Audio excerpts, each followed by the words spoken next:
Currently, election campaigns are viewed by many Ugandan voters as an avenue through which to get quick money from politicians. The constitutional obligation to exercise power through a ballot is of vital relevance to many. Consequently, election campaigns have become expensive, which has in turn driven many elected leaders, once elected, to engage in corruption practices as a way to recoup their campaign investments. Very normal. That transport allowance is officially not bribe. Research conducted by the Alliance for Finance Monitoring, a civil society organization in Kampala, has revealed that many politicians are financed by wealthy individuals to capture state institutions in order to champion their personal agendas.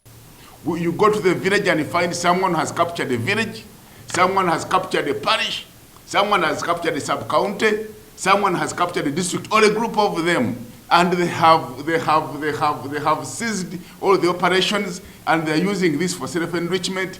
Muguzi cites some of the institutions allegedly being held captive by individuals who bankroll candidates into political office. When you look at the institution of parliament, which you are focused on, which is supposed to be an organ of people's sovereignty, Parliament of Uganda is one of the most captured institutions. The major captor is the executive. And the executive has been the major captor from the first parliament. The report notes that commercialization of politics in Uganda has turned the country into one of the most corrupt in the world.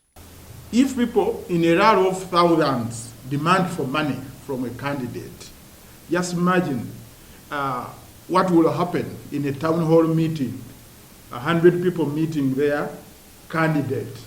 And because the cost of campaigning has gone so high, individuals that do not have access to campaign money have been technically knocked out of the competition. This has to change.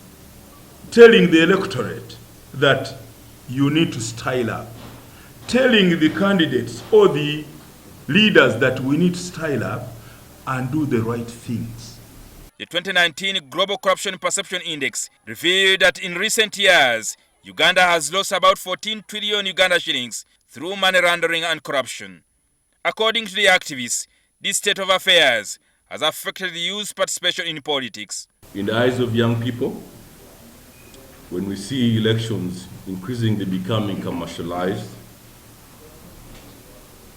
the complete disconnect between elections and service delivery is one of the issues that increasingly affect young people. They demand that government looks into rebuilding and empowering state institutions and asking the Electoral Commission to set up an independent department to regulate election financing. Jingo Francis, NTV.